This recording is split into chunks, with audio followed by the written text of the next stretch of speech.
ഇന്ന് നമ്മൾ വളരെ എളുപ്പത്തിൽ ഉണ്ടാക്കാൻ പറ്റിയിട്ടുള്ള ബ്രേക്ക്ഫാസ്റ്റ് റെസിപ്പിയാണ് കാണിക്കുന്നത്. ഒരു മാവ് വെച്ചിട്ട് നമുക്ക് രണ്ട് രീതിയിൽ ഇത് തയ്യാറാക്കാൻ പറ്റും. അപ്പോൾ വളരെ എളുപ്പത്തിൽ ഇതെങ്ങനെയാണ് ഉണ്ടാക്കുന്നത് നോക്കാം. ആദ്യം ഒരു ബൗളിലേക്ക് നമുക്ക് 2 മുട്ട പൊട്ടിച്ചൊഴിക്കാം. മുട്ട എടുക്കുന്ന സമയത്ത് റൂം ടെമ്പറേച്ചറിലുള്ള മുട്ട എടുക്കാം. ഇനി നമുക്കിതിലേക്ക് ചേർക്കേണ്ടത് പാലാണ്. പാലും തണുത്ത പാൽ എടുക്കരുത്. പാലും മുട്ടയെല്ലാം റൂം ടെമ്പറേച്ചറുള്ളത് തന്നെ എടുക്കുക. ഒരുപാട് തണുത്ത പാലാണെന്നുണ്ടെങ്കിൽ ചെറുതായി ഒന്ന് ചൂടാക്കി എടുത്താൽ മതി. ഇനി ഇതിലേക്ക് ചേർക്കേണ്ടത് വെള്ളമാണ്. 1 കപ്പ് വെള്ളം ഇതിലേക്ക് ചേർക്കുന്നുണ്ട്. 1 കപ്പ് പാലും 1 കപ്പ് വെള്ളമാണ് ഇതിലേക്ക് ചേർത്തിട്ടുള്ളത്. 1 ടീസ്പൂൺ പഞ്ചസാര കൂടി നമുക്കിതിലേക്ക് ചേർത്ത് കൊടുക്കാം. ഇനി ഇതിലേക്ക് ചേർക്കേണ്ടത് ഈസ്റ്റാണ്. ഞാനിവിടെ എടുത്തിട്ടുള്ളത് ഇൻസ്റ്റൻറ്റ് ഈസ്റ്റാണ്. അപ്പോൾ അതുകൊണ്ട് ഞാൻ ഈ ഒരു ഈസ്റ്റ് ഇതിലേക്ക് ഇട്ട് കൊടുക്കുകയാണ് ചെയ്യുന്നത്. ഇൻസ്റ്റൻറ്റ് ഈസ്റ്റ് അല്ലാന്നുണ്ടെങ്കിൽ നിങ്ങൾ പഞ്ചസാരയും ഈസ്റ്റും കുറച്ച് പാലിലൊന്ന് മിക്സ് ചെയ്തിട്ട് ഇതിലേക്ക് ഒഴിച്ചു കൊടുത്താൽ മതി. 1/4 കപ്പ് പാലിൽ ഈ ഒരു ഈസ്റ്റും പഞ്ചസാരയും മിക്സ് ചെയ്ത് ഇതിലേക്ക് ഒഴിച്ചു കൊടുത്താൽ മതി. ഇനി നമുക്കിതിലേക്ക് ആവശ്യത്തിന് ഉപ്പ് കൂടി ചേർത്ത് കൊടുക്കാം. ഇനി ഇതിലേക്ക് ചേർക്കുന്നത് ഗോതമ്പ് പൊടിയാണ്. ഞാനിവിടെ 1 കപ്പ് ഗോതമ്പ് പൊടി എടുത്തിട്ടുണ്ട്. ഇത് ഇതിലേക്ക് ഇട്ട് കൊടുക്കാം. 1 കപ്പ് മൈദ കൂടി ചേർക്കാം. ഈ ഒരു മൈദക്ക് പകരം നിങ്ങൾക്ക് 2 കപ്പ് തന്നെ ഗോതമ്പ് പൊടി ചേർക്കാം. അതല്ലെങ്കിൽ 2 കപ്പ് മൈദ ചേർത്ത് കൊടുക്കാം. നിങ്ങളുടെ ഇഷ്ടാനുസരണം നിങ്ങൾക്ക് പൊടി ഇതിലേക്ക് ചേർത്ത് കൊടുക്കാം. പൊടി ചേർത്ത് നന്നായിട്ടൊന്ന് മിക്സ് ചെയ്തെടുക്കണം. ഈ ഒരു മുട്ടയും പൊടിയെല്ലാം നന്നായിട്ടൊന്ന് മിക്സായി വരണം.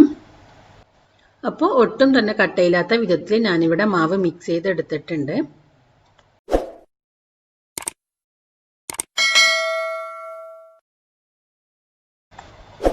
ഇനി നമുക്ക് ഈ ഒരു മാവിനൊന്ന് റെസ്റ്റ് ചെയ്യാൻ വെക്കണം. ഇതിനെ നമുക്ക് അടച്ച് 20 മിനിറ്റ് റെസ്റ്റ് ചെയ്യാൻ വെക്കാം. ഈ ഒരു മാവ് ഒരുപാട് അങ്ങ് പുളിച്ച് പൊങ്ങി വരേണ്ട ആവശ്യമൊന്നുമില്ല. 20 മിനിറ്റ് മാത്രം വെച്ചാൽ മതി. ഇപ്പോൾ 20 മിനിറ്റ് കഴിഞ്ഞിട്ടുണ്ട്. നമ്മുടെ ബാറ്റർ ഇവിടെ റെഡി ആയിട്ടുണ്ട്. ഈ ഒരു ബാറ്റർ വെച്ച് നമുക്ക് 2 രീതിയിൽ ദോശ ചുട്ടെടുക്കാം. അപ്പോൾ നമുക്ക് ആദ്യം എങ്ങനെയാണ് ചുടുന്നത് നോക്കാം.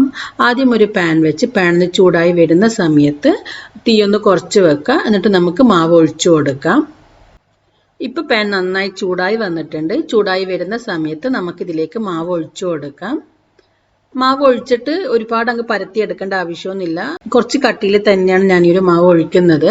മാവ് ഒഴിച്ചിട്ട് നമുക്കിതിനെ അടച്ച് വെച്ചൊന്ന് വേവിച്ചെടുക്കാം. ഇപ്പം ഈ സമയത്ത് തീയൊന്ന് കുറച്ച് വെക്കാം. ഇപ്പം നമ്മുടെ ദോശ ഒന്ന് വെന്ത് വന്നിട്ടുണ്ട്. വെന്ത് വരുന്ന സമയത്ത് നമുക്കിതിൻ്റെ മുകളിലേക്ക് ബട്ടറോ നെയ്യോ ചേർത്ത് കൊടുക്കാം. ഞാനിവിടെ നെയ്യാണ് ചേർക്കുന്നത്. അപ്പോൾ കുറച്ച് നന്നായിട്ട് നെയ്യ് ചേർത്ത് കൊടുക്കാം. അപ്പോൾ ഇതിൻ്റെ മുകളിൽ നെയ്യ് ചേർത്തതിന് ശേഷം നമുക്കിതിനെ തിരിച്ചിട്ട് ഇതിൻ്റെ അടിഭാഗത്ത് കൂടി നന്നായിട്ട് നെയ്യ് ചേർത്ത് കൊടുക്കാം. അപ്പോൾ നമ്മൾ ആദ്യം ഈ ഒരു രീതിയിലാണ് ദോശ തയ്യാറാക്കുന്നത്. ഈ ഒരു ദോശ നമുക്ക് പഞ്ചസാര മാത്രം ചേർത്ത് കഴിക്കാൻ തന്നെ നല്ല ടേസ്റ്റാണ്. അതുപോലെ പഞ്ചസാരയും പാലും പഞ്ചസാരയും തേങ്ങാപ്പാലെല്ലാം ചേർത്ത് കഴിക്കാൻ പറ്റുള്ളൊരു ദോശയാണിത്. കുറച്ച് മധുരം ഇഷ്ടപ്പെടുന്നവർക്ക് ഈ ഒരു രീതിയിൽ ദോശ തയ്യാറാക്കാം. അതല്ല നിങ്ങൾക്ക് മധുരത്തോട് വലിയ താല്പര്യം ഇല്ല എന്നുണ്ടെങ്കിൽ വേറൊരു രീതിയിൽ ഈ ദോശ തയ്യാറാക്കാൻ പറ്റും. അതെങ്ങനെയാണെന്ന് ഞാൻ കാണിച്ചു തരാം.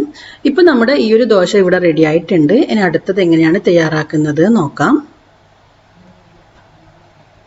അപ്പം നമുക്ക് തയ്യാറാക്കി വെച്ച ബാറ്ററിലേക്ക് 1 സവാള ചെറുതായി അരിഞ്ഞത് ചേർത്ത് കൊടുക്കുക. ഇതിലേക്ക് ചേർക്കുന്നത് മല്ലിയിലയാണ്. 2 പച്ചമുളക് ചെറുതായി അരിഞ്ഞത് കൂടി ചേർക്കുക. ഈ ഒരു പച്ചമുളകിന് പകരം നിങ്ങൾക്ക് കുരുമുളക് പൊടി വേണമെങ്കിൽ കുരുമുളക് പൊടി ചേർത്ത് കൊടുക്കാം. അത് നിങ്ങൾ ഇഷ്ടാനുസരണം ചെയ്യാം. അപ്പം ഇത്രയും ചേർത്ത് നന്നായിട്ടൊന്ന് മിക്സ് ചെയ്തെടുക്കാം. അപ്പോൾ ഞാനിവിടെ ഈ ഒരു സവാള ബാറ്ററിൽ നന്നായിട്ട് മിക്സ് ചെയ്തെടുത്തിട്ടുണ്ട്. ഇനി ഇത് വെച്ച് നമുക്ക് ദോശ തയ്യാറാക്കാം. അപ്പം നമ്മൾ ആദ്യം ചെയ്തതുപോലെ തന്നെ പാൻ ചൂടായി വരുന്ന സമയത്ത് മാവ് ഒഴിച്ചു കൊടുക്കാം. ഇപ്പോൾ പാൻ നന്നായി ചൂടായി വന്നിട്ടുണ്ട്. നമുക്ക് ഇതിലേക്ക് മാവ് ഒഴിച്ചിട്ട് അടച്ച് വെച്ച് നന്നായിട്ട് വേവിച്ചെടുക്കാം. ഇനി നമുക്ക് നേരത്തെ ചെയ്തതുപോലെ തന്നെ മുകൾ ഭാഗം വെന്ത് വരുന്ന സമയത്ത് നെയ്യ് ചേർത്ത് കൊടുക്കാം. കുറച്ചധികം തന്നെ നെയ്യ് ചേർക്കണം. എന്നിട്ട് നമുക്ക് തിരിച്ചിട്ട് അടിഭാഗത്ത് കൂടി നന്നായിട്ട് നെയ്യ് ചേർത്ത് കൊടുക്കാം.